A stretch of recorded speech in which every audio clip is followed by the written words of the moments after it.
Boa noite a todo mundo que está aqui prestigiando nessa noite. Meu nome é Pablo, eu sou médico nefrologista pela Universidade do Estado do Rio de Janeiro. Sou professor de nefrologia da UFPB, da FCM e da Unip. E eu vou ser o moderador hoje dessa movida pelo Jovens Nefrologistas da SBN. E a live de hoje vai abordar o rastreamento e as medidas para retardar a progressão da doença. Então, esse é o nosso tema principal. E a dinâmica dessa live hoje vai incluir um caso clínico norteador da nossa discussão e vai contar aí com 3 convidados ilustres. O primeiro é o Dr. Arthur Quintiliano Bezerra da Silva, que é médico nefrologista, tem residência, mestrado e doutorado em nefrologia pela Unifesp. Ele é professor de nefrologia na Universidade Federal do Rio Grande do Norte, ex-presidente da SBN do Rio Grande do Norte e é membro do Departamento de Epidemiologia da SBN. Contamos também com a doutora Heloísa Estrela, que é médica pela UFPB, tem residência em Medicina de Família e Comunidade pelo Unip, tem mestrado em Saúde da Família pela UFPB e é professora de Atenção Primária à Saúde no Unip. E também o doutor Josué Vieira da Silva, que é médico pela Universidade Federal da Paraíba, tem residência em Clínica Médica pela Universidade Federal da Paraíba e é residente do 2º ano de Nefrologia do INIP em Recife, Pernambuco. Boa noite, colegas. É um prazer contar com vocês aqui hoje. Boa noite. Boa noite. Eu queria, então, começar aqui a live, passar a palavra para o Josué, que vai apresentar para a gente um caso que ilustra aí a realidade de diversos brasileiros no nosso país.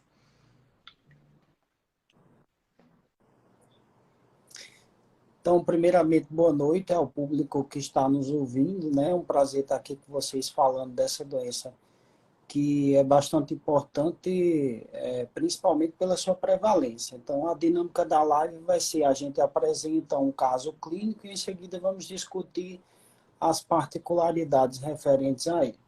Então, nós temos uma mulher de 58 anos, que é hipertensa, tabagista e diabética há 10 anos. Faz acompanhamento regular na UBS, no programa Hiperdia, faz uso de hidroclorotiazida e amlodipina para o tratamento da hipertensão e metformina e glibencamida para o tratamento do diabetes.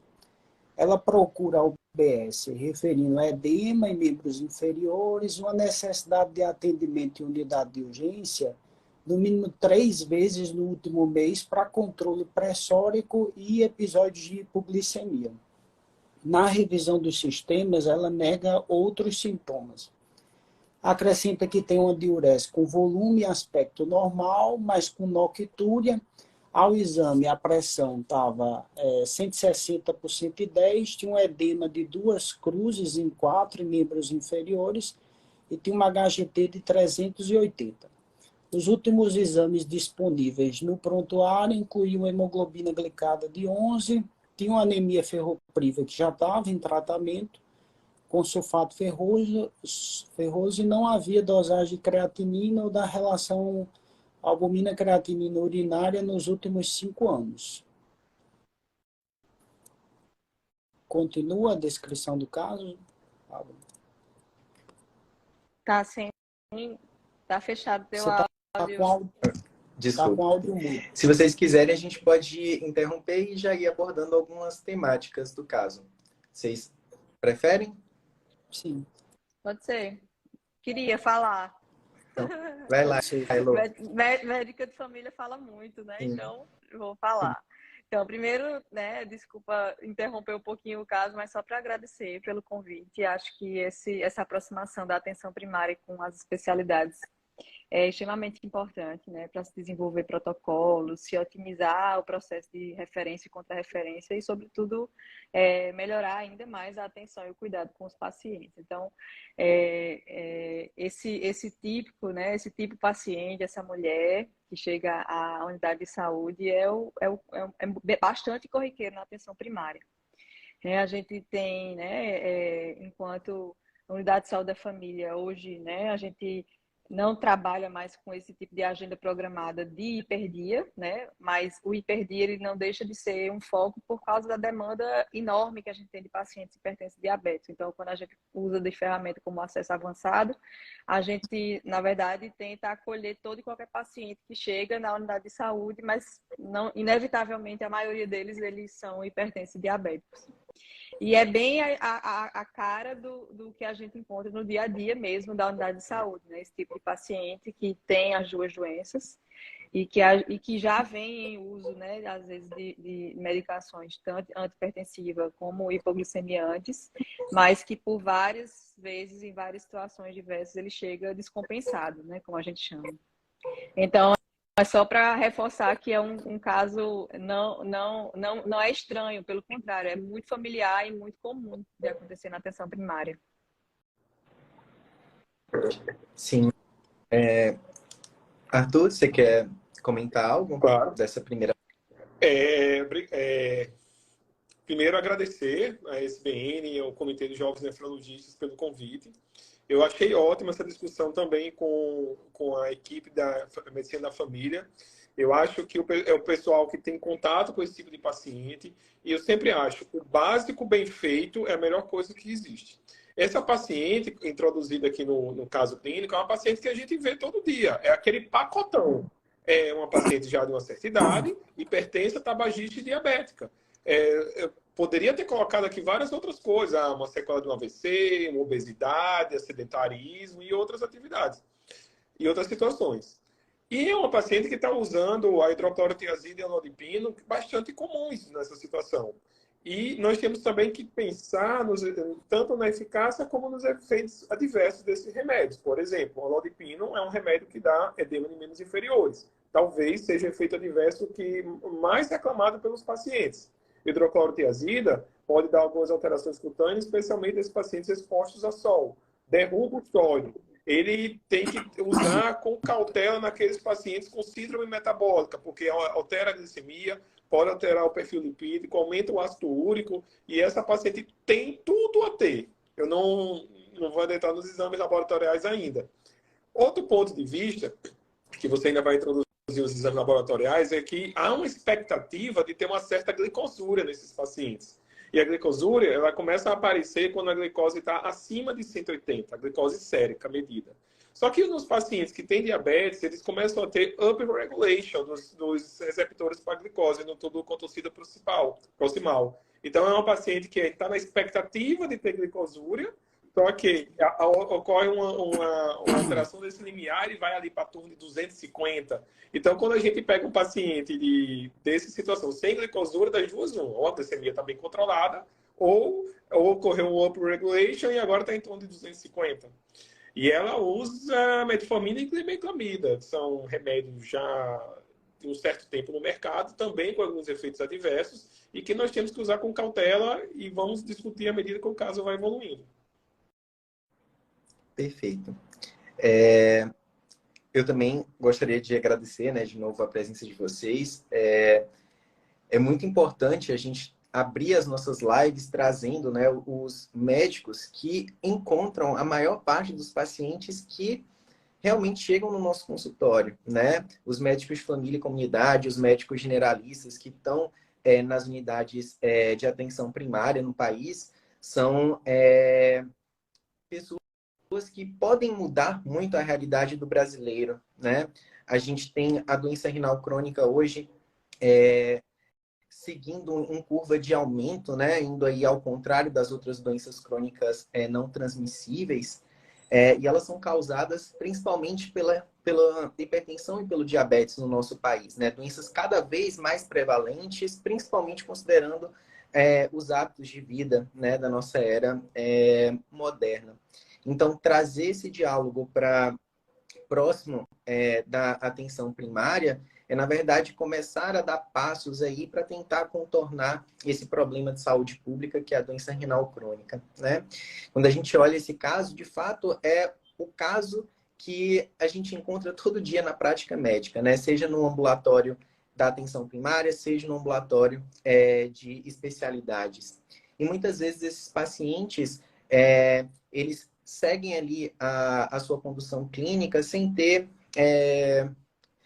complicações esperadas dessa doença rastreadas, né? E muitas vezes essas pequenas exacerbações que o Josué trouxe para a gente no começo do caso, elas podem ser sinais já de complicações dessas doenças crônicas, que às vezes passam desapercebido ali, né? Podem ser confundidos com outros fatores. Josué, você gostaria de acrescentar algo dessa primeira parte do caso clínico ou gostaria de prosseguir com a leitura do restante? Então, a gente está descrevendo um caso aqui que, de uma maneira geral, vai representar o protótipo daquele paciente que está em risco elevado de apresentar a doença renal crônica. É difícil, de uma maneira geral, você estimar a incidência e prevalência de doença renal crônica numa população na comunidade, justamente porque a doença renal crônica leve a moderada, ela tende a ser assintomática. Então, de uma maneira geral, é por isso que a gente tem que identificar os grupos de risco e fazer o rastreamento desses pacientes. Porque, por exemplo, apesar de ser difícil estimar, estudos epidemiológicos mostram que você pode ter aí 10% de prevalência na população geral de DRC. E essa prevalência pode chegar a ser ainda maior naqueles pacientes que são grupo de risco. Apesar do conhecimento desse fato, o que é que a gente vê no dia a dia? Grande parte desses pacientes vão apresentar um diagnóstico tardio, justamente porque é uma doença de caráter assintomático no seu estágio mais precoce. E é nesse estágio mais precoce onde o nefrologista, o médico clínico geral, tem a maior oportunidade de instituir medidas terapêuticas que vão tanto retardar a progressão da doença, como prevenir as complicações, ou mesmo controlar a doença cardiovascular, que é uma importante morbidade que está associada nessa população. Então, outra coisa que a gente vê muito frequentemente, a grande maioria desses pacientes, eles são diagnosticados já no estágio de doença renal, em estágio terminal. Então, muitas vezes, o nefrologista se depara com eles numa situação onde já há necessidade de indicar diálise, muitas vezes numa situação de emergência. Isso anda longe de ser o ideal. Esses pacientes, de um modo geral, vão encerrar um pior prognóstico do que aqueles que tiveram segmento ao longo da doença renal crônica. Inevitavelmente acabaram evoluindo com o curso de ter de necessitar iniciar a terapia dialítica, mas de um modo programado, entendeu? Em que a gente pode evitar uma série de complicações.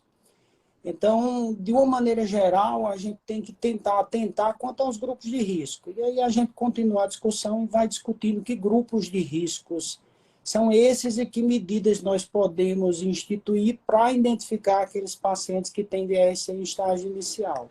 Perfeito.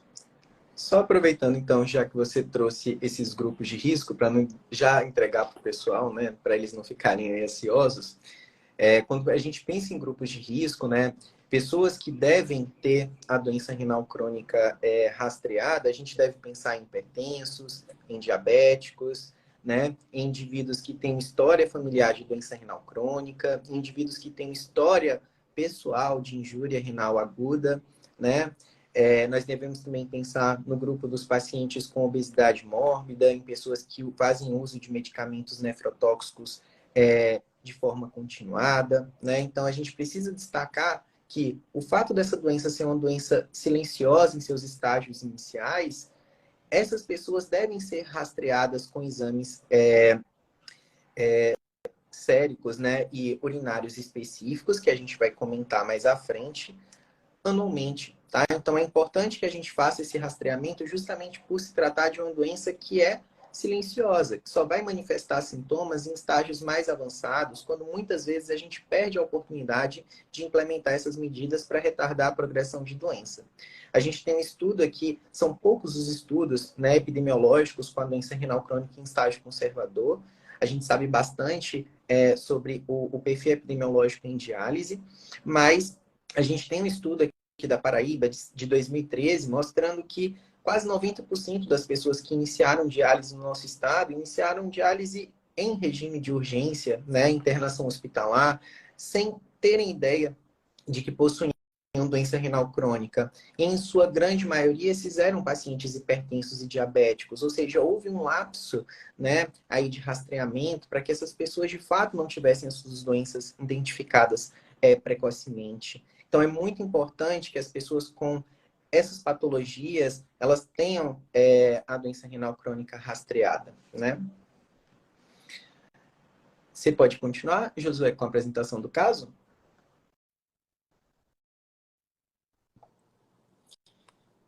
Então, a médica assistente da USF explica para o paciente que é necessário realizar ajustes no tratamento da hipertensão e do diabetes buscando metas específicas, que são capazes de prevenir as complicações associadas a essa doença. Também sobre a necessidade de investigar o porquê do descontrole pressórico e das hipoglicemias que vem acontecendo recentemente, apesar da paciente estar utilizando as medicações com regularidade. E também sobre a importância de dosar a creatinina e a relação albumina-creatinina em uma amostra única de urina para o rastreio de doença renal crônica nessa paciente. Uma doença silenciosa que pode acometer pessoas com pressão alta e diabetes. Então, para tal, além de solicitar estes exames, a médica de família e comunidade aumentou a dose da hidroclorotiazida, introduziu enalapril e introduziu insulina. Recomendou atividade física para essa paciente, recomendou perda de peso, reduzir a ingesta de sal, além de estimular a cessar o tabagismo. Beleza. Elô, você quer comentar alguma coisa dessa parte do caso?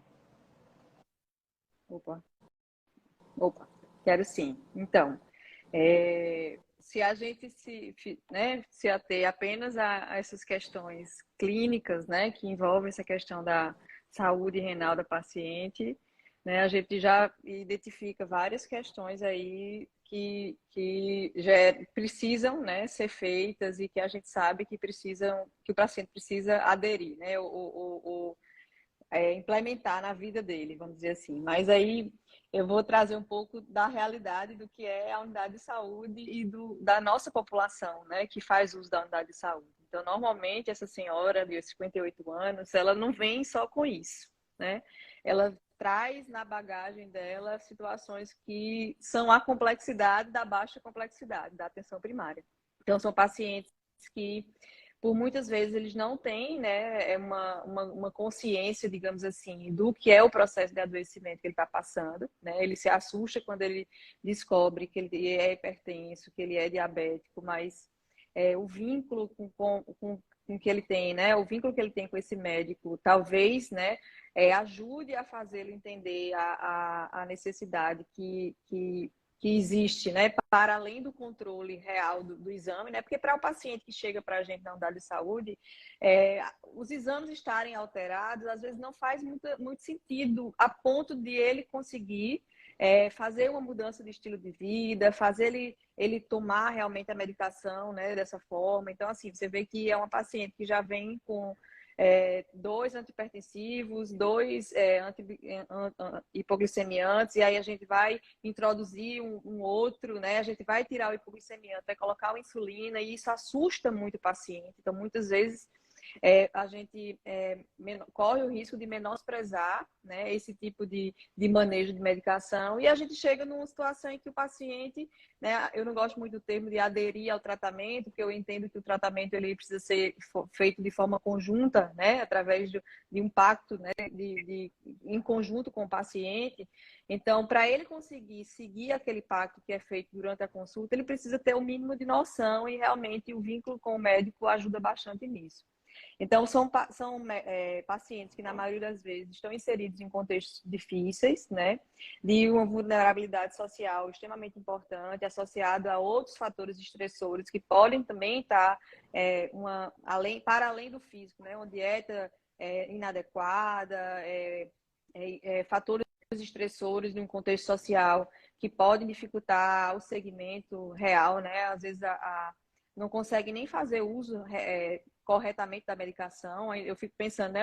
Eu lembro das pessoas que eu atendo, né? Que a gente tem contato, pessoas analfabetas, por exemplo. Então, você vê aí 5 medicações, né? 5 comprimidos que ele tem que tomar várias vezes ao dia. E aí entra uma insulina que assusta bastante. Por que eu falo isso? Porque é algo que a gente tenta desmistificar com o paciente para poder ele entender que a insulina, na verdade, não é a causadora, por exemplo, de uma amputação futuramente ou de uma falência renal futuramente. Pelo contrário, a insulina ela entra aí para tentar retardar isso, mas no imaginário do paciente, a insulina é quase que uma sentença de morte, né? Ele pensa, opa, vou começar a tomar insulina, então a situação está feia para mim, então eu não quero tomar o remédio. Então existe uma dificuldade, né? Não só de aceitar a necessidade, mas de realmente conseguir fazer uso da medicação.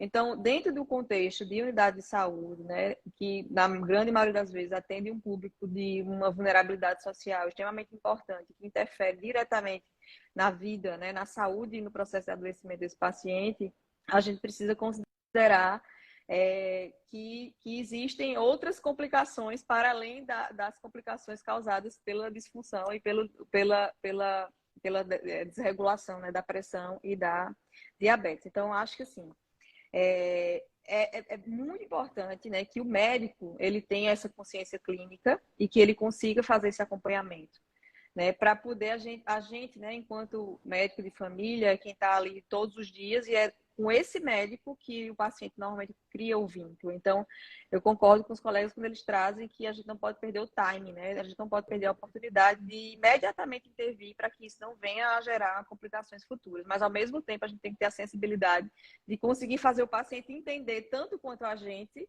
a importância clínica de se realmente seguir aquele plano que é feito junto com a consulta.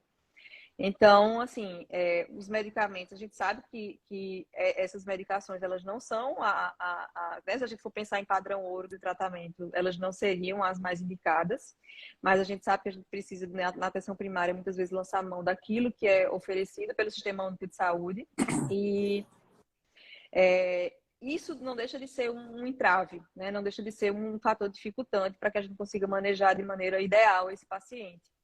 Mas, quando é colocado no texto, né, a médica de família aumentou a dose do hidro, introduziu o enalapril, colocou a insulina, recomendou atividade física, perda de peso, redução da ingesta de sal e sugeriu cessar tabagismo. Para a gente é algo muito, muito tranquilo, né, muito linear e faz muito sentido, né? Mas muitas vezes para o paciente a gente precisa aí de bastante conversa, né, bastante encontros para que a gente consiga chegar até aí.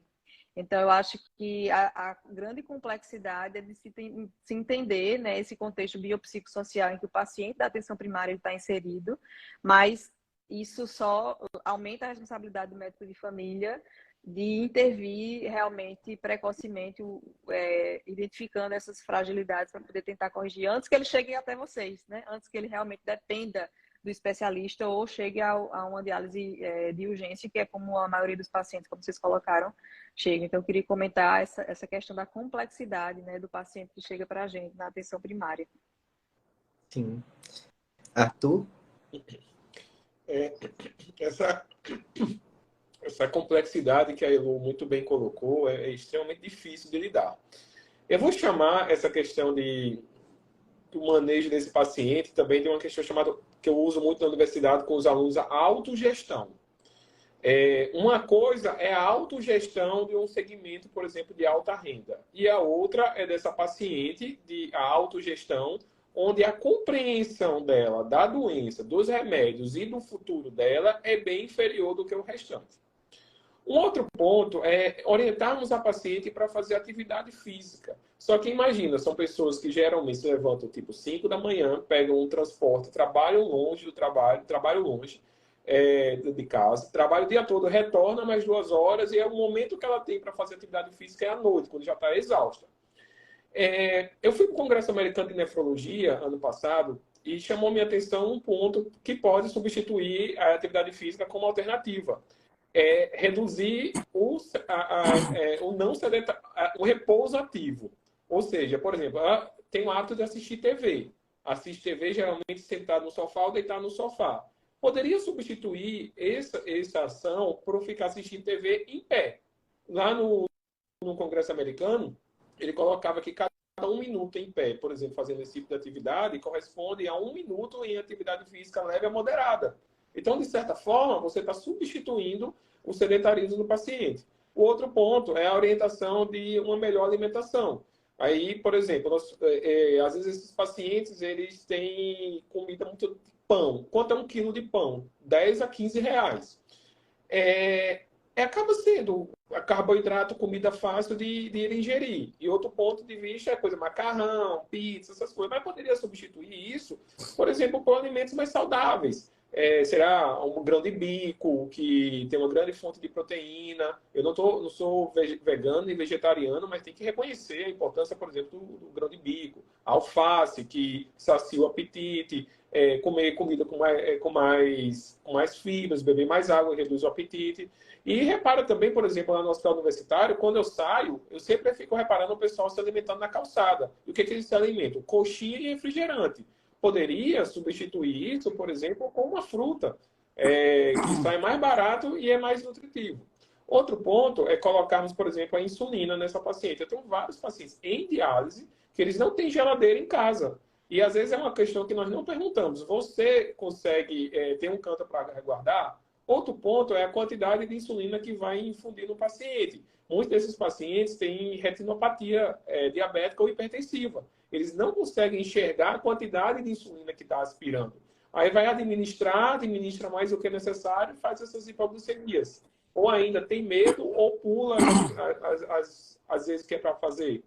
Então, foram medidas que a gente tem que introduzir e pelos consensos, por exemplo, do Departamento de Atenção Básica, fazendo uma ponte com o Elô, que eu dei uma lida hoje de manhã, eles colocam assim, que essas mudanças tem que fazer a cada um retorno a cada 3 meses. Eu acho, 3 meses, para um paciente desse, você reavaliar a efetividade das suas medidas, a aderência do que foi feito, muito tempo. Você poderia, por exemplo, introduzir e pede para o paciente retornar com 1 a 2 semanas para checar 2 principais coisas. 1 é a adesão, 2 é eventuais efeitos adversos das suas medidas.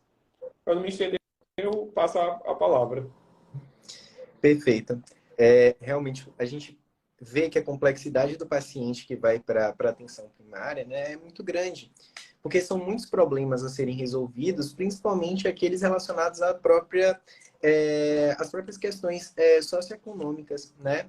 A gente vive num país muito plural e os problemas eles são muito diferentes, inclusive entre as regiões, né? Inclusive regiões de uma mesma cidade, né? A gente mora em cidades às vezes que são diferentes, tem diferentes perspectivas, olhares em cada bairro específico com processos que são muito peculiares, né? E é muito importante que a gente, como médico, consiga ajustar o nosso tratamento a essa realidade, né? Afinal de contas, o melhor tratamento é aquele que o paciente consegue ter acesso, né? Então, quando a gente vê a questão das drogas de primeira, segunda linha, né? Aquilo que o paciente consegue acessar acaba sendo sempre a melhor escolha, né? Porque alguns medicamentos hoje vistos como primeira linha são extremamente caros, né? E ainda não disponíveis pelo SUS. E dentro de um contexto do salário mínimo médio da população, é difícil que a pessoa consiga adquirir esses medicamentos, né, ao passo em que ele consegue pagar todas as despesas gerais, inclusive as de alimentação, né? Também é importante, como o Arthur trouxe, tentar ajustar as nossas recomendações dietéticas, né, às características regionais, né, e socioeconômicas dos indivíduos, para que de fato ele consiga acessar, né? Às vezes a gente acaba fazendo orientações que são inacessíveis, né? Existem barreiras ali para que elas possam ser seguidas. E outro dado importante também que você trouxe, e Elô também, da gente conseguir ter tempo para que o paciente ele consiga ir fazendo adesão, né? Eu me recordo de um texto interessante do UpToDate, onde ele fala sobre as mudanças de hábitos de vida e como a gente deveria ir modificando elas aos poucos, porque é muito mais fácil dar pequenos passos ir aceitando, né, e tornando aquilo rotina, do que dar grandes passos. A gente faz isso muito na dieta, às vezes, né? A gente recomenda que a pessoa mude toda a alimentação dela, e aí ela consegue fazer isso por 3 dias, uma semana, mas depois ela não consegue sustentar essas grandes mudanças. E quando a gente vai fazendo elas aos poucos, né, a gente consegue, de fato, ter mais efetividade no que a gente está propondo para o paciente. Você quer comentar algo, Josué, do que foi discutido até aqui?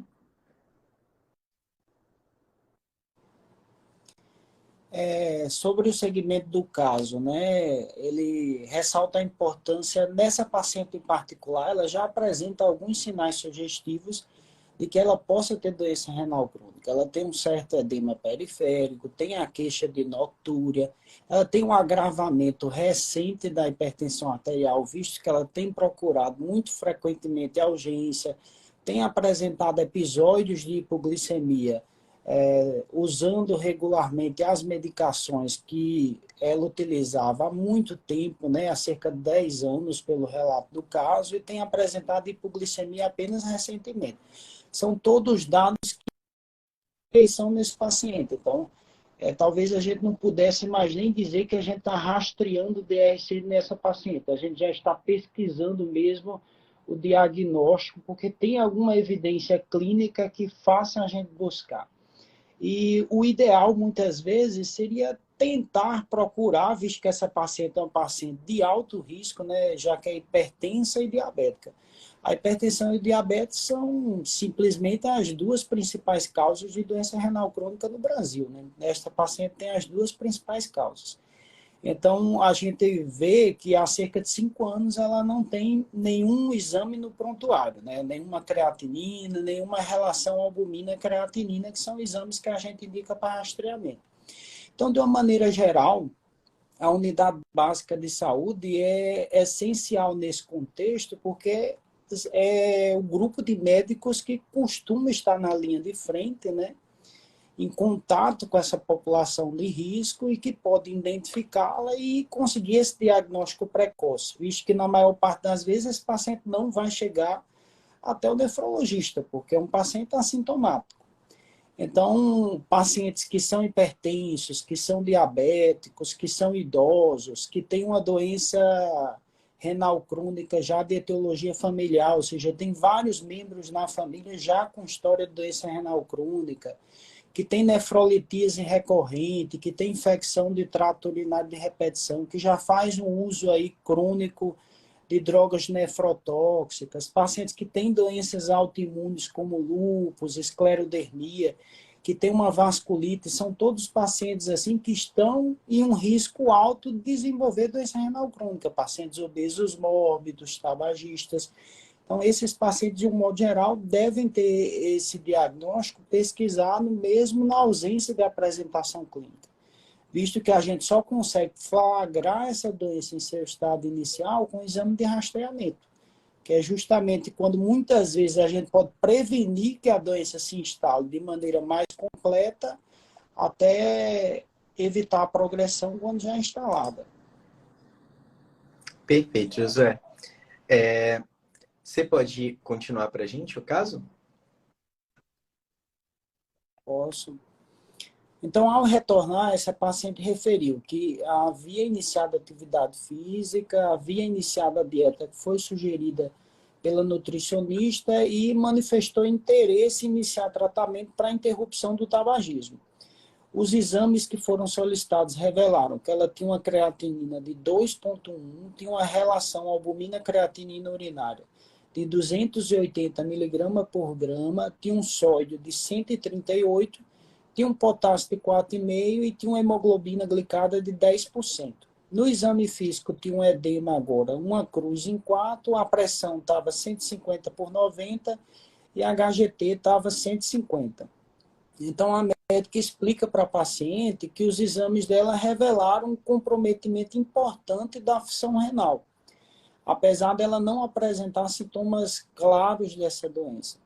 Então, ela tinha uma perda moderada de proteínas na urina e a creatinina, que é um marcador de função renal, estava aumentado no sangue. E o cálculo da sua taxa de filtração glomerular, que a função do rim era 27 ml por minuto, quando o normal seria aí em torno de 90 ml por minuto.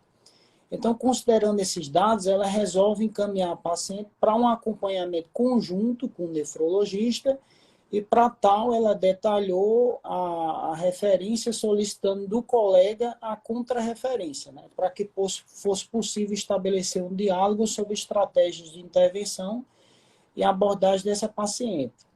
Então, como não sabia o tempo de espera para ela ser atendida pelo nefrologista, a médica de saúde da família decidiu introduzir medidas para retardar a progressão da doença, além de rastrear as possíveis complicações que estavam associadas a ela nesse momento.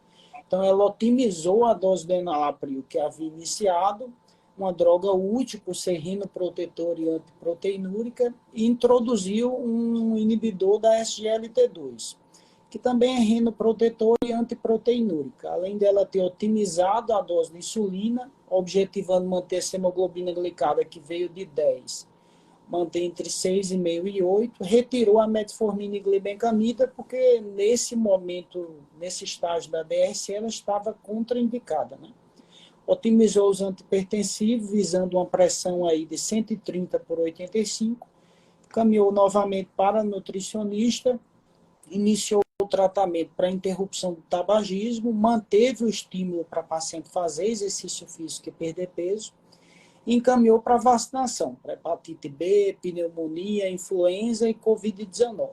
Relatou sobre a necessidade de evitar qualquer droga nefrotóxica, como os anti-inflamatórios não esteroidais, e sobre a importância dela referir, quando fosse atendida a outros médicos que tinha doença renal crônica, para que fosse feito o ajuste de qualquer medicação pela sua função renal. Obrigado. Elô, você quer comentar? Vamos lá. Primeiro que, se a gente for pensar na Dona Maria aqui do caso, ela já está de parabéns, né? Quando ela volta para a consulta dizendo que conseguiu, né, iniciar a atividade física, conseguiu aderir, né, a seguir a dieta sugerida pelo nutricionista, melhorou, então, pensando assim, como ela, né? Estou fazendo atividade física, né? Estou seguindo a dieta direitinho. Diminuiu o meu edema, porque é aquilo que ela vê, né? Aquilo que ela está vendo. Então, ela já deve estar bem animada, né? Achando que está tudo certo, né? Não diz, já deu uma melhorada aí de pressão, né? Estava 160% e 10, agora já está o 15 por 9, né? Um HGT de 150. Então, eu já imagino essa paciente precisando muito de reforço positivo, né? Porque ela conseguiu aí fazer algumas modificações que não são fáceis de serem feitas, né? Mas aí vem o banho de água fria, né, para a paciente. Então, como é que eu vou explicar para a paciente para que isso faça sentido, né? Olha, né, apesar de ter melhorado em tudo isso, ainda assim a gente identifica que existe uma doença, né, em que teu rim, que ela muitas vezes não consegue nem identificar, né, o que é, o que faz, e aí vem toda uma necessidade de explicação, não está funcionando bem, né? Então, às vezes essa paciente ela precisa entender isso aí, né? Então eu acho que todo médico que trabalha na atenção primária, ele sonha com contrarreferência.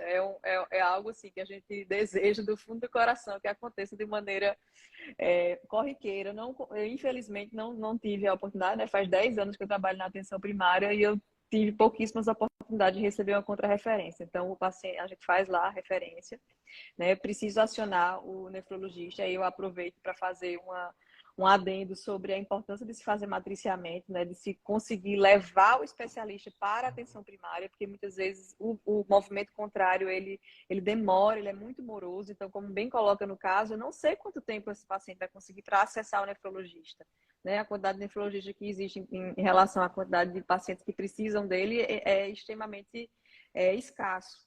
Então, quando eu consigo fazer esse tipo de trabalho, em que eu trago o especialista para a atenção primária, aí a gente pode lançar mão de várias ferramentas, telesaúde, enfim, de estratégias em que a gente consegue trazer ou os próprios protocolos, né? Quando a gente pensa em criar protocolos dos especialistas para o uso dos métodos na atenção primária, eu já estou fazendo um tipo de matriciamento. Então, voltando. Então, como eu faço lá a referência, né?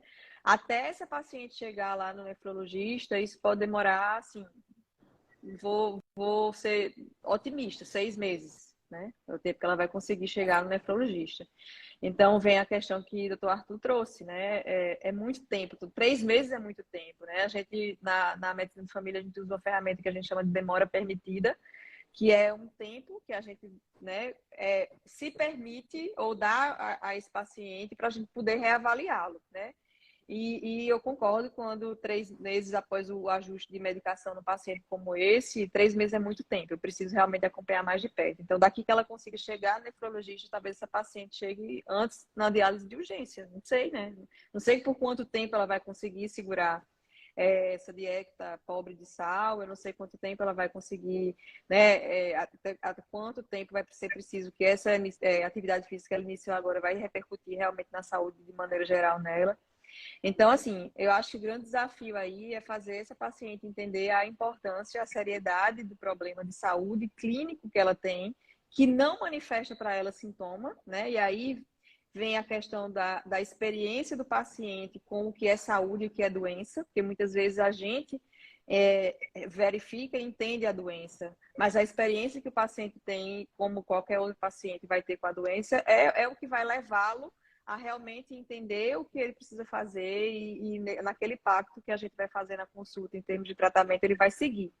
Então, eu acho que o grande desafio é fazê-la entender, né, que embora ela tenha melhorado em alguns aspectos, ainda assim existe uma doença séria que precisa ser tratada, que precisa ter de intervenção para que não leve a outras comorbidades. Então, assim, eu acho que o diálogo e o vínculo com o paciente é fundamental, né, para a gente conseguir, principalmente pacientes com doenças crônicas e que, assim, não são doenças curáveis, né? Então, a menos que ela tenha, assim, realmente, talvez essa pressão aí, se ela tiver uma perda de peso importante e realmente atividade física e dieta, ela chegue, mas a gente sabe que é quase impossível, né, a gente chegar numa cura dessa paciente, dessas doenças de base. Então, pacientes crônicos são pacientes que têm essa dificuldade, né, de ter que lidar eternamente com a doença. E ela agora está sendo encaminhada para o especialista. Então, ela vai lá não sei quanto tempo vai demorar, mas supondo que ela chegue, um dos queridos colegas que estão aqui na live, imagino que ela vai ter o manejo adequado, né? E já tive algumas situações que o paciente volta do especialista para mim e ele mesmo faz a contrarreferência. Ó, doutora, eu fui naquele médico que a senhora me mandou e ele disse que eu fizesse isso e isso. É para fazer mesmo? Né? Então, existe essa questão do vínculo, porque o paciente ele está com a gente de maneira longitudinal, então ele chega para validar, né, aquilo que o especialista mandou. Mas que riqueza que seria se a gente, de fato, recebesse a contrarreferência e que o colega conseguisse, né, colocar ali no papel, através de outras ferramentas, colocar o que é que ele pensou. Olha, ela precisa disso, né? Como é que a gente consegue, de acordo com o contexto em que essa paciente está inserida, da percepção dela de doença, daquilo que é possível para ela, o que é que a gente consegue fazer para que ela realmente consiga seguir um tratamento e evitar mais lesões aí de órgãos-alvos que aí vão além das questões renais, mas de outros que precisam ser rastreados, no caso de pacientes com hipertensão e diabetes. Perfeito. Arthur? Pronto. Ó, no primeiro exame que apresenta aqui em questão é a creatinina, onde o valor apresentado é 2,1. É interessante colocar que aqui tem pessoas de diferentes graus de formação, que a creatinina foi o primeiro exame laboratorial a ser apresentado no mercado, vem da reação de Jaffe. É uma reação que vem do século retrasado, não é do século passado, não, é retrasado por Jaffe. E algumas vezes eu pego pacientes que vêm de laboratórios do interior, onde eu sempre olho o método que foi analisado e tem lá, reação de Jaffe. Então eu já sei que é um laboratório, de certa forma, mais simples, vamos dizer assim. E essa reação tem algumas falhas no método, tanto para cima quanto para baixo, e às vezes é interessante repetir em outro laboratório que dispõe do método, pelo menos o colorimétrico, que também tem algumas falhas, mas bem menos do que da reação de Jaffe. Outro ponto, ainda por esse gancho de que temos públicos diferentes aqui, é na RAC, né? Relação albumina-creatinina, que eu às vezes até evito usar a sigla, porque eu trabalho com transplante, e RAC no transplante é rejeição aguda celular. E, por exemplo, DE na nefrologia é disfunção, é dismorfismo eritrocitário. DE na urologia é disfunção erétil. Então, temos que cuidar, muito cuidado com sigla. E aqui é um excelente método como alternativa à urina de 24 horas, porque há uma correlação em torno de 0,8 com relação à urina de 24 horas, onde 1 é uma correlação perfeita, ou seja, o número que dá na urina de 24 horas é igual nessa relação. E 0,8 é uma correlação muito boa. Então, é uma paciente que tem uma relação urina-creatinina elevada e que tem margem para reduzir. Outro ponto é a taxa de filtração glomerular apresentada no caso, que deu 27. Isso é importante para não olharmos só o valor da creatinina, que às vezes eu olho o valor da creatinina, será o valor de referência está 1,2, aí o paciente está 1,2 e aquela creatinina de 1,2 para ela é muito alta. No raciocínio simples, cada vez que você dobra a creatinina, quer dizer que a taxa de filtração glomerular acaba a metade. Você pega Elo, branca, jovem e magra. A creatinina de Elo é em torno de 0,6, 0,5 tranquilamente. Se Elo se apresenta num exame de creatina de 1,2, quer dizer que ela perdeu aí pelo menos metade da função renal. Para ajudar no médico generalista, aqui no Rio Grande do Norte, nós apresentamos um projeto de lei na Assembleia Legislativa, onde todos os laboratórios do Estado, além de apresentar o valor da creatinina, apresenta embaixo a taxa de filtração glomerular estimada pelo método CKD-EPI. Então, é um ou outro laboratório que não apresenta esse valor de referência. Então, foi uma lei que é bem interessante e que copiamos um município mineiro, que eu não lembro agora qual é, e que foi bem interessante para apresentar no nosso estado. Ainda sobre esse valor que a paciente apresenta, de taxa de filtração de 27, tem que se conversar com ela em algum momento ou em alguns momentos que provavelmente ela vai precisar de diálise no futuro. É uma paciente jovem, de 58 anos, uma expectativa média do brasileiro hoje é em torno de 75, e que com o envelhecimento mais essas comorbidades, provavelmente ela vai precisar de diálise. O que dá para agir é retardar ao máximo esse retorno à diálise, essa entrada em diálise. Outro ponto é essa questão do encaminhamento. Aí, no caso, tem assim, né? Eu não sabia quanto tempo vai chegar no nefro. É interessante que, por exemplo, me colocando do outro lado da mesa, como na contra-referência, eu vou fazer ambulatório com os alunos e tem dia que não tem paciente. E não tem paciente marcado. É interessante porque todos os pacientes chegam para mim, às vezes eu estou esperando essa consulta há 1, 2 anos, e tem dia que eu digo para ele, não tem paciente, eu tenho que me virar para discutir casos com os alunos. E por alguma desorganização, vamos dizer assim, das secretarias de saúde, talvez com a recepção lá no hospital universitário, não ocorreu esse agendamento dos pacientes. E uma alternativa que, do meu ponto de vista, levando em consideração um país continental em que até Elo colocou já deixa, é uma interconsulta. Onde, por exemplo, é uma paciente que podemos discutir o caso dela, ó, Elo, ele faz isso, vamos fazer uma meta tal, e no instante resolve. Porque evita no paciente atravessar os estados, às vezes de madrugada, fazendo viagem, para uma coisa que podemos conversar num bate-papo, como nós estamos fazendo aqui. Outro ponto é que foi introduzido para paciente o inibidor de GLP-2. Excelente remédio. Mas quando você vai olhar, o preço dele é em torno de R$150. É mais ou menos 10% do salário mínimo. Então, isso tem que ser levado em consideração. E falando, como de novo, é um público bem heterogêneo, com diferentes graus de formação, lembrando que ele inibe a reabsorção da glicose no túbulo contorcido proximal, na parte proximal dele. Então, de certa forma, como eu estou perdendo glicose, você reduz o aporte calórico do paciente. Enquanto? Em 200 calorias por dia. E isso, 200 calorias por dia, a cada dia que se somam, dá aí uma perda de uns 3 quilos ao final de 6 meses. Isso já ajuda na perda de peso do paciente. Outro ponto que tem que levar em consideração é com a mulher. Mulher já tende a ter mais infecção urinária de repetição, definindo infecção urinária de repetição como 2 no semestre ou 3 eventos no ano. Então, se tem um aporte maior de glicose chegando nas vias urinárias baixas dessa paciente, ela tende a ter mais infecção urinária, seja bacteriana ou fúngica. Então, uma paciente que, outro motivo de você retornar, fazer um retorno precoce, com 3 a 6 meses, eu sugeriria 3 meses nesse caso, é para avaliar se realmente ela está mantendo o uso desse remédio. Lembra, R$150 de caixa, de 30 comprimidos, e se, por exemplo, não está tendo eventos adversos que eu poderia citar para essa paciente, infecção urinária. Além Isso é um remédio que ajuda a perder peso, reduz a pressão arterial e tem vários eventos, redução de eventos cardíacos e cerebrovasculares. Perfeito. Eu queria, então, só aproveitar para reforçar algumas coisas que foram trazidas por Elo e por Arthur, que são fundamentais para quem está assistindo a live. Então, quando a gente tem pacientes de grupos de risco, né, a gente deve rastrear essa doença. Faz parte do rastreamento dessa doença a dosagem da creatinina sérica, faz parte também o uso da pesquisa de proteinúria, que pode ser com a relação albumina, creatinina e amostra única de urina, né? Esses são exames baratos, disponíveis no Sistema Único de Saúde, né? O Arthur também reforçou para a gente a importância de não interpretar a creatina de forma isolada, né?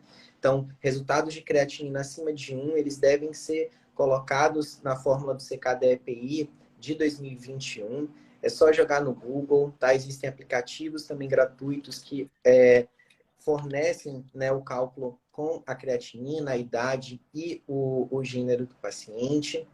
Com esses dados, a gente consegue obter aí uma resposta. Percebam que essa paciente, ela já tem uma disfunção avançada, né, uma disfunção renal avançada, embora essa creatinina não esteja tão alterada para muitas pessoas ao interpretar esse exame. Então, a gente precisa fazer essa estimativa de taxa de filtração glomerular pela forma apropriada, né? Aproveitando também essa informação da referência e da contrarreferência, né? Essa é uma realidade, tá? A gente fez um estudo aqui no ano passado com os nossos pacientes do ambulatório, e que a gente viu foi que a contrarreferência só foi preenchida pelo médico em 62, em 50, em 48%, né? Então, 62% dos pacientes foram para a atenção primária sem contrarreferência, então, deixando aí o colega que está na atenção primária sem uma ideia clara de qual é o contexto, qual é o diagnóstico, qual é ali o planejamento terapêutico. Essa informação da telemedicina, né, a gente precisa se adaptar a essa realidade, né, com a teleinterconsulta, com a teleconsulta. Tá? A gente viu aqui nesse estudo que o tempo médio de espera para consulta com o nefrologista era de 8 semanas, né, em média, mas a gente tinha pacientes que demoravam até 17 semanas para conseguir um atendimento. Às vezes o deslocamento dessas pessoas é imenso, a gente tinha pacientes que deslocavam 400 quilômetros para chegar até o especialista, com custo de deslocamento em torno de R$ 57, às vezes de R$ 340. É muito dinheiro, né, que o paciente gasta, isso só com transporte. A gente não quantificou gastos com alimentação, né, com perda de dia de trabalho. Então, a gente precisa repensar esse acesso ao especialista também, tá? Só aproveitando para falar também sobre as indicações de encaminhamento para o especialista, né? Às vezes, a gente também percebeu nesse trabalho que muitos pacientes acabavam chegando no especialista com problemas muito simples, que não precisavam ir para o ambulatório de nefrologia, ao passo em que pacientes que precisavam de avaliação de urgência demoravam muito para chegar. Então, a gente deve lembrar de encaminhar o paciente para o especialista quando ele tem uma taxa de filtração glomerular menor do que 30, né? Então, estágio 4 ou 5 de doença renal crônica, pelo menos pelo último, né? A última diretriz ali do Ministério de Saúde, com pacientes com albuminúria persistente, tá? Com hematúria glomerular, pacientes com incapacidade de se identificar a causa presumida dessa doença renal crônica, apresentam ali pioras, quedas abruptas da função renal, né? Uma queda da taxa de filtração glomerular maior que 25% em menos de 4 meses, sem explicação óbvia para que isso tenha acontecido. Pacientes com dificuldade no gerenciamento das complicações da doença renal crônica, como, por exemplo, distúrbios hidroeletrolíticos, ácido básicos, né? Anemia. Pacientes ali com dificuldade em gerenciamento de medicamentos, né? E na questão também de hipertensões com controle difícil, né? Então, nessas situações, a gente não pode esquecer de referenciar o paciente, né? É importante que ele chegue ali no nefrologista. E, eventualmente, como o Arthur trouxe, é importante que a gente converse com o paciente já em estágios mais avançados sobre uma terapia substitutiva renal possível, né, a longo prazo. E isso não de uma forma ameaçadora, né? Às vezes, alguns colegas, eles falam, se você não fizer isso ou fizer aquilo, você vai para diálise. colocando a diálise como algo ruim.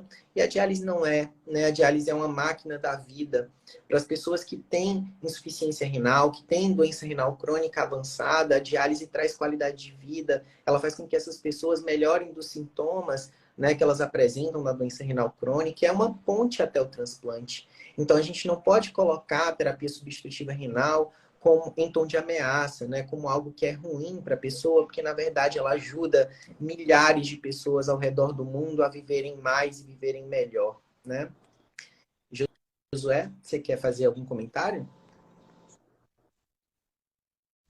Aproveitando a dúvida de uma pessoa aqui no chat, né, o Anderson, né, perguntou quais opções de medicamentos poderíamos utilizar para essa paciente que atendam à condição financeira, mas que ainda tragam benefícios, né? Então, aproveitando esse gancho para falar que medidas assim são úteis de serem aplicadas nesse contexto. É claro que essas medidas devem ser pactuadas com o paciente, é sempre um desafio você estar ali tentando fazer com que haja uma certa aderência por parte do paciente dentro do contexto em que ele está inserido, que vai ser muito variável, mas medidas assim que são essenciais e que podem ser feitas, né? Primeiro, otimizar o controle da pressão arterial dessa paciente. E aí entra como medicamentos de primeira linha os inibidores da enzima conversora de angiotensina ou os bloqueadores do receptor de angiotensina, né? Para aqueles pacientes que têm intolerância ao IECA. Por quê? Porque além de otimizar o controle pressórico, ainda tem benefícios adicionais. São medicamentos antiproteinúricos que reduzem a hipertensão intraglomerular e que comprovadamente retardam a progressão da DRC. Muitas vezes, ao iniciar nesse estágio, uma paciente que já tem um clearance de 27, desenvolve hipercalemia. Às vezes é possível lidar com hipercalemia indicando uma dieta hipocalêmica para a paciente, que até certo ponto é realmente muito difícil a gente ver a aderência do dia a dia, indicando às vezes diurético para aquela paciente que tem hipervolemia associada, então o diurético de alça leva à perda de potássio. Muitas vezes o paciente, no caso, ela já vai ter uma DRC estágio 4, né, porque a taxa de filtração glomerular está entre 15 e 30, e ela vai estar com uma relação albumina-creatinina de 200 e alguma coisa, né? Então ela vai ser A2. Então, de uma maneira geral, é uma paciente que pode já ter acidose, né? Uma DRC estágio 4. Então, às vezes, o tratamento com bicarbonato oral naquelas pacientes com reserva alcalina menor que 22 também melhora o controle da calemia. Mas numa paciente com hipervolemia, com hipertensão, muitas vezes é limitante iniciar bicarbonato, que a gente tem que lembrar que vai sódio também, e que piora de uma maneira geral, o edema, a hipervolemia, a hipertensão. Então, a gente vê que é um paciente difícil de lidar quando já está nesse estágio da DRC, ressaltando novamente a importância da prevenção. Mas, então, de uma maneira geral, meta de pressão para uma paciente como essa, 130 por 80 de pressão. Aquele estudo da MDRD fala que 120 por 75 se o paciente tiver uma proteinúria ali maior que 1 grama dia. Segundo lugar, ainda tem alguns pacientes que tolerariam iniciar um antagonista da aldosterona, que teria benefício. Às vezes é muito difícil já iniciar nesse estágio da DRC, justamente porque associada a IECA, BRA e DRC avançada, a maior parte dos pacientes não vai tolerar por hipercalemia. Controle glicêmico dessa paciente, né? Você vai objetivar e manter uma hemoglobina glicada de 6,5 a 8, e aí insulina é uma coisa que vai estar disponível aí, pelo menos deveria estar. A gente sabe que em algumas localidades do país, até mesmo insulina é uma medicação que há uma certa dificuldade de acesso. Seria importante rastrear para essa paciente se ela tem doença cardiovascular já em atividade, visto que ela é uma paciente de alto risco, DRC em estágio avançado, hipertensa, diabética, e muitas vezes tem doença cardiovascular associada no conjunto da DRC, né? E aí a gente teria que fazer um tratamento também voltado para essa complicação. Dieta hipoproteica também é uma coisa difícil de instituir no paciente, né? muitas vezes é difícil estabelecer o limite se o paciente muitas vezes não entende nem o que é proteína nesse ambiente. Quando você tenta restringir, é comum que às vezes eles deixem até de comer tudo que tem proteína. E aí entra uma consequência que pode ser igualmente ruim, que é da desnutrição. Medidas também como controle da dislipidemia, seria importante rastrear a dislipidemia nessa paciente. Segundo algumas recomendações, como a da Cadigo, por ter mais de 50 anos e ter DRC, baseado naquele estudo Sharp, ela já teria indicação talvez de estatina ou de estatina e ezetimibe. Rastrear acidose, rastrear hipercalemia, no caso a nossa paciente não tinha hipercalemia, ver se já tem alguma complicação como a doença mineral óssea. Geralmente isso vai ser feito mais no ambiente do especialista, mas num país onde a gente sabe que há uma certa dificuldade do especialista, como o Arthur comunicou, eu também passei por essa experiência diversas vezes quando estava na faculdade de medicina, do meu professor de nefrologia, não ter pacientes no ambulatório, então a gente tinha que fazer uma atuação, né? Um era paciente e outro era médico. Então, às vezes, há também essa dificuldade de comunicação entre a unidade de atenção primária e a terciária. E o paciente não chega lá no destino, muito embora tenha vaga. A gente vê isso acontecer com uma certa frequência. Então, tem uma série de medidas, né, que pode ser instituído. Tratamento da obesidade, praticar atividade física regular, ajudar a paciente a acessar o tabagismo com um grupo de apoios, ou com o uso de medicações. Todas essas são medidas que a gente pode pactuar ao longo de um certo tempo. Realmente é uma longa caminhada, né? Não é fácil você tentar mudar tudo isso e mudar a vida dessa paciente da noite para o dia. É uma coisa que ela não vai conseguir revolucionar. Se mesmo se mesmo a gente é difícil mudar a nossa vida do dia para a noite, com toda a informação que a gente tem e essa compreensão do modo geral, então, para a paciente, a gente também tem que se colocar no lugar dela e entender que isso é um processo que ocorre por etapas, né? Toda grande caminhada vai acontecer com seus primeiros passos. E aí, a nossa função é ir acompanhando a paciente ao longo desses passos e dando o melhor suporte possível. Perfeito, Josué. Para concluir, eu peguei aqui alguns comentários, né? Então, Brenda Jocelyn falou que ela acabou retardando, né, o entendimento da doença justamente por não se sentir doente, né? Essa é a realidade de muitas pessoas, tá, Brenda? Não só com doença renal crônica, mas com hipertensão e diabetes, tá? Por serem doenças silenciosas, muitas pessoas, elas acabam acreditando, né, que elas só precisam tomar um remédio quando elas sentem alguma coisa, mas a doença, ela está causando ali danos no nosso corpo silenciosamente, né? Obrigado por compartilhar o seu relato. Talvez algumas pessoas aqui, elas tenham doença renal crônica, ou hipertensão ou diabetes, e ao ver o seu relato, elas possam aí perceber a importância, né, de começar a tratar, aderir na medida do possível aos tratamentos, para que elas também possam interromper esse processo de adoecimento, ou então pelo menos retardar as consequências, né, desse processo de adoecimento. Cidinha Matos trouxe aqui que ela toma remédio diariamente, sem falhar, e faz o acompanhamento dela a cada 3 em 3 meses, né, com o médico. Isso aí, Cidinha, parabéns, tá? Eu espero que você tenha muito sucesso nessa sua caminhada de autocuidado, tá? As outras pessoas aí, que vocês se inspirem com Cidinha. Eu mesmo já vou começar a fazer exercício. Deixa eu falar. Vai lá. Eu já quero comentar a Cidinha. Eu espero que ela só faça de 3 em 3 meses com o nefrologista, se for o caso. Mas com médico de família, dependendo do que ela tem, né? Ela precisa talvez ver com mais frequência esse médico aí.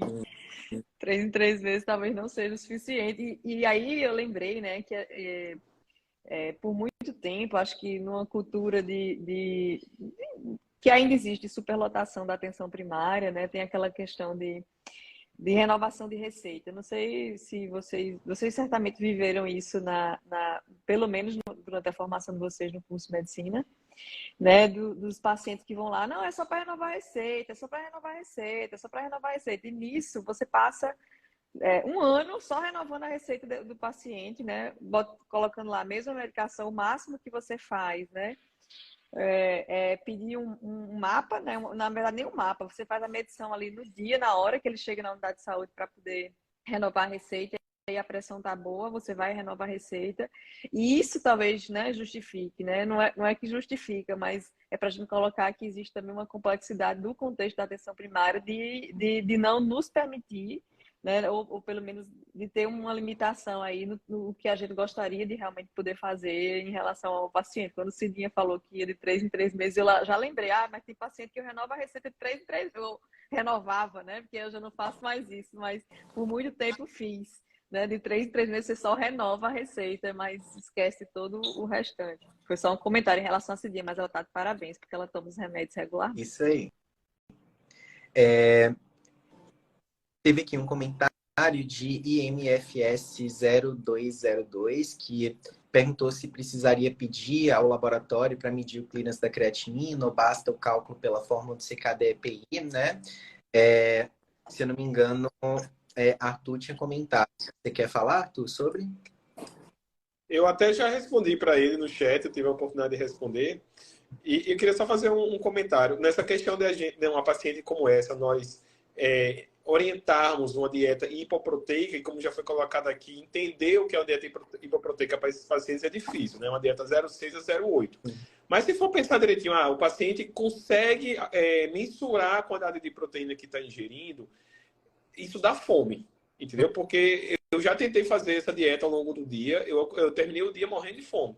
E o que acontece? Você está com fome, 10 horas da noite, o que é que vai comer? Aí abre a geladeira e come aquilo que é mais fácil. Vai comer pão, um sorvete e numa conta de padaria. E um picolé tem 300 calorias. Então, às vezes, você corre. Eu, por exemplo, eu gosto de correr, eu faço 5 quilômetros em 20 e poucos minutos. É 300 calorias, mas se eu chupar um único picolé, zero que eu perdi. Me matando. Então, o que eu quero dizer, assim, beleza, é uma dieta que tem que seguir com baixa quantidade de proteína, mas se apertar demais, esse paciente, ele vai ter uma válvula de escape no final da noite, que é o horário que mais ganha peso, que mais se aporta em caloria, e ele vai comer aquilo que ele tem mais acesso. E geralmente é mais barato, embutido, hiperprocessado e de pior qualidade. É um comentário que eu queria fazer sobre isso. Perfeito. Aqui, Lúcia L. Fonseca falou que, infelizmente, não encontram, né, encaminhamento ou acesso aos nutricionistas. E é importante que a gente fale sobre a importância, né, da equipe multiprofissional no cuidado das pessoas com doenças crônicas não transmissíveis, né? E a gente precisa expandir esse acesso a nutricionistas, né? Também a psicólogos, tá? Incluir a equipe de enfermagem nesse cuidado, né? Então, realmente existe todo um grupo de pessoas, de profissionais de saúde, né, que fazem parte dessa linha de cuidado da pessoa com doença renal crônica, e é importante que a gente inclua e lute para que essas pessoas estejam, de certa forma, acessíveis, né, para a população, lá nos estágios iniciais também da doença renal crônica, não apenas para o paciente que já está em diálise, né? S.A. Ribeiro colocou uma pergunta se ECA e BRA podem ser associados. Eu vi aqui que Josué já respondeu, né? Mas para quem não viu, ECA e BRA não devem ser associados, tá? Então a gente inicia ECA ou BRA para esses pacientes. E um colega trouxe para a gente o INFS 0202, que ECA, né? Às vezes é difícil de manter essa droga, mesmo associando furosemida em pacientes com estágios mais avançados de doença renal crônica devido à hipercalemia, né? E a gente tem estudos aí recentes mostrando que interromper IEC e BRA em pacientes com hipercalemia leve, né, está associado aí a um maior risco, né, de mortalidade, de progressão de doença. Então, a gente deve aí ter cuidado, né, com a retirada da droga, porque realmente são drogas que modificam, né, desfecho para esses pacientes. Arthur, quer comentar algo sobre, Josué?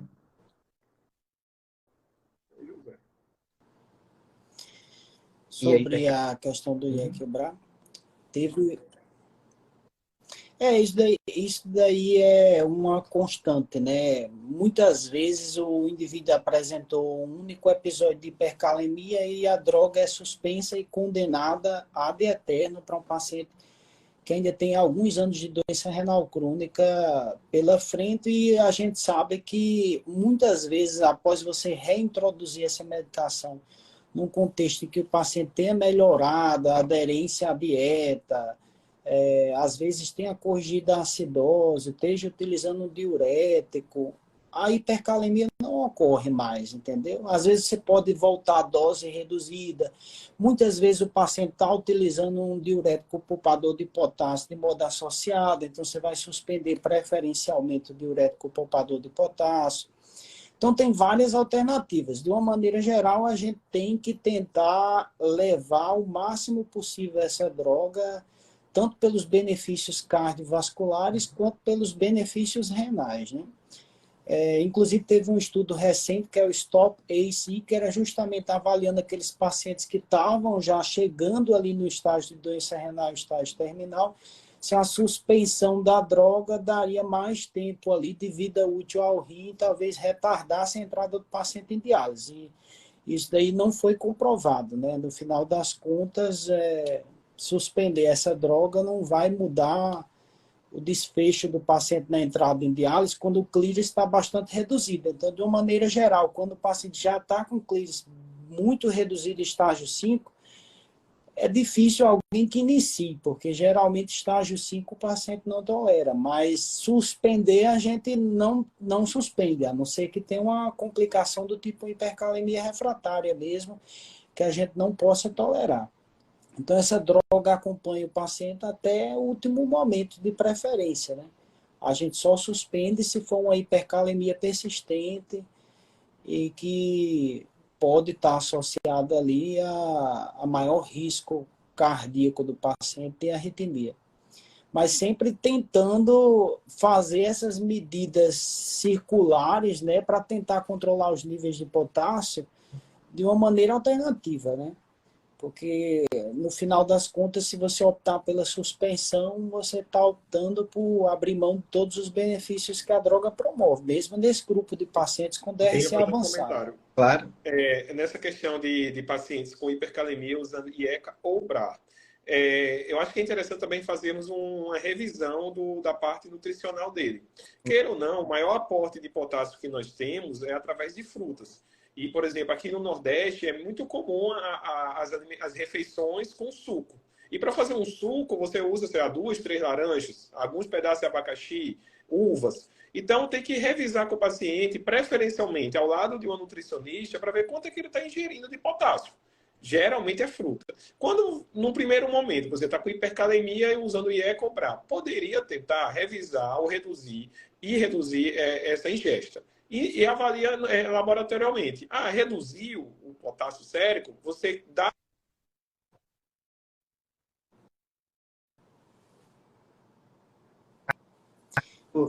Ficou sem áudio. Melhorou? Melhorou assim. Pronto. Aí, então, revisa com o paciente a ingesta de frutas dele, por exemplo. Aí, não tira o IE cobrar nesse momento. Volta para você daqui a 1 ou 2 semanas.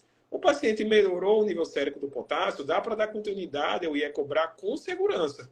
Às vezes é só isso. Eu tenho um paciente que vende abacaxi numa feira aqui, ele fazia diálise, morreu por hipercalemia. Por quê? Eu perguntava, quanto é que você come de abacaxi? É uma fatia, 2? Não, um abacaxi inteiro. Com qual periodicidade? Todo dia. Então, assim, a gente subestima o hábito dos pacientes. Nós temos numa região, Nordeste, quente. Tem que dar muita vontade de beber líquidos, entre eles sucos. E como eu disse, para fazer um copo de suco, precisa de várias frutas. É meu ponto de vista também com relação a essas hipercalemias com o IE cobrar. Perfeito. Aqui eu sempre também recomendo com os estudantes a revisão, né? Quando o paciente chega, o ideal é que você revise tudo que pode estar aumentando o potássio, desde medicações, alimentos, a presença de acidose metabólica, né? Que muitas vezes está associado, não se dosa reserva alcalina, não se inicia bicarbonato. Então a gente precisa tentar, pode ter hipovolemia, né? Então a gente deve ali avaliar sempre isso antes de retirar, porque são drogas realmente muito positivas, né? A gente já se estendeu bastante, né? Então eu queria agradecer todo mundo. aqui, só uma última questão. O Ribeiro trouxe aí uma pergunta sobre os benefícios do própolis nas glomerulopatias. Né? Existe um pequeno ensaio clínico do grupo da doutora Lúcia Andrade, se eu não me engano, que usou própolis verde brasileiro, então própolis verde brasileiro, ali para pessoas com proteinúria, né? E esse pequeno estudo trouxe ali resultados relativos a uma redução da proteinúria em quem usou, né, esse própolis brasileiro. Então, todo mundo estava em uso de ECA ou BRA no estudo, mas é um estudo muito pequeno, né? A gente ainda não tem dados aí muito grandes para poder falar a respeito, tá? Eu queria agradecer a vocês e a todo mundo que acompanhou a gente aqui essa live, tá? Foi um prazer poder passar aqui parte dessa noite de segunda-feira com todos vocês. É muito importante que a gente comece a caminhar, né, para uma sociedade brasileira de nefrologia que dialoga com as outras sociedades médicas e com outras especialidades médicas. É muito emocionante para mim começar essa primeira live, né, de retorno do comitê com colegas, né, colegas da região Nordeste, muitos colegas de trabalho, inclusive, mas principalmente por abrir, incluindo um médico de comunidade, né, que talvez seja a base de todo o sistema de saúde, são as pessoas que conseguem estar na linha de frente, rastreando doenças, promovendo saúde, né, e reduzindo aí complicações de doenças crônicas não transmissíveis e transmissíveis, dentre elas a doença renal crônica, né? Então, muito obrigado, Elô, muito obrigado, Josué, muito obrigado, Arthur, aí, pela presença e a todo mundo que nos assistiu até aqui. Eu que agradeço. Eu que agradeço. Opa, nós agradecemos ao mesmo tempo. Mas eu que com as mesmas palavras, Com as verdade. mesmas Eu palavras. agradeço, né? Eu acho que é isso, né? A medicina de família ele está ali, né? Como a porta de entrada, né? Do sistema, né? Até ele conseguir chegar a acessar os especialistas. É o médico de família que faz esse papel e assim a relação com os especialistas ela precisa estar cada vez mais próxima porque considerando a demanda que a gente tem na população, no país continental, como é o Brasil, a gente precisa lançar mão de ferramentas, né? E as doenças crônicas não transmissíveis, a gente vem passando por uma fase bem difícil, né? Pós-Covid, onde foram enveredados todos os esforços para conter a pandemia, obviamente, mas as doenças crônicas não transmissíveis acabaram sendo deixadas um pouco à margem disso e a gente hoje sofre, né, com digamos, uma demanda reprimida de pacientes que passaram 2 anos aí sem ter um acompanhamento adequado. Mas eu acho que essa aproximação é extremamente válida, como eu coloquei no início da minha fala. Eu acho que desenvolver protocolos, né, que consigam nortear. E aí tem uma fala de uma das pessoas que estavam aqui na live, da Rosane, que ela coloca que descobriu que tinha em janeiro 2022 estava com rins policístico, hoje está com exames, está no estágio 4, ela está com muito medo. E aí, primeiro eu lamento pela situação, Rosana, espero que você fique bem, mas de acolher esse medo que o paciente tem, né, de conseguir compreender que a experiência de doença de cada paciente é única, né, é dele, independente de qual doença que seja. Talvez o nome da doença seja a mesma, mas a experiência que ele tem é única e é dele. E colocar aqui que, assim, eu acho que eu não sou a única, né? E eu não tenho medo de dizer que a nefrologia é um bicho de 7 cabeças mesmo, assim, né? Eu coloco nos colegas nefrologistas uma admiração enorme, né? Já lancei mão várias vezes de Pablo, ó, socorro, estou aqui, porque realmente é uma especialidade que, como outras tantas, envolve assim, um grau de complexidade que a gente precise realmente estar cada vez mais próximo para a gente conseguir realmente rastrear esses pacientes antes que eles precisem, né? Antes que eles precisem de mais do nefrologista realmente. Então, agradeço o convite, estou à disposição, espero que a gente consiga realmente matriciar a nefrologia como as outras especialidades, usando outros tipos de ferramentas. E esse canal, com certeza, é um deles e vai, com certeza, dar frutos aí no cuidado com os pacientes. Obrigada também, prazer em conhecer o Dr. Josué e o Dr. Arthur. Prazer foi meu. Josué? Você... É, Vou falar verdade. agora, né? Tá bom. Para mim foi um prazer estar aqui com vocês discutindo, né? Essa discussão é bastante enriquecedora, tanto para o público, quanto para a gente aqui, quanto para os médicos em geral, visto isso é uma condição bastante comum na população, né? E que é impossível você, como médico, não se deparar diariamente com pacientes ou que estão em risco de desenvolver essa doença ou que já possuem, né? E que precisa de um manejo mais adequado possível, né? Então, realmente foi um prazer estar aqui. Espero que o projeto continue, porque é de bastante relevância. Eu queria agradecer o convite, foi ótima a discussão. Eu acho, novamente, essa discussão com diferentes especialidades, no caso aqui de medicina da família, mas poderia discutir com outros profissionais, né? Nutrição, enfermagem, psicologia.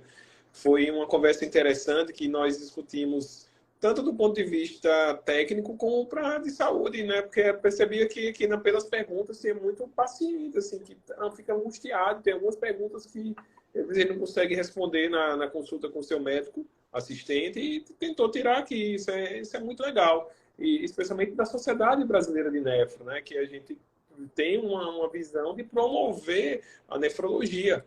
O nefrologista, às vezes, me confunde com um neuro ou com um neufro, né? Que é difícil, apesar de ela ter colocado a nefro tem uma certa complexidade e às vezes não é perceptível no meio dos pacientes. Só descobre a importância quando já está com uma doença renal com um estágio bem avançado. E a ideia é não chegar nisso. E não para não chegar nisso, de novo, é o básico bem feito. É quem está lá na ponta, vendo o paciente, quando ele tem hipertensão e diabetes ainda, sem afundar a função renal e consegue segurar. Eu acho muito louvável, tem que com o pessoal da medicina da família, que tanto quem tem especialidade ou não, de ficar com esse público, como eu disse, é uma autogestão que eles não têm. Você tem que fazer a sua parte e o papel deles para eles conseguirem alcançar as metas que nós temos. Mais uma vez, obrigado. Obrigado a todos. Então, boa noite para todo mundo. E essa foi a nossa aí primeira live de retorno das lives do Comitê Jovens Nefrologistas. Agradeço a todo mundo pela participação e até a próxima live, então. Tchau, pessoal. Boa noite. Tchau, tchau. Boa noite.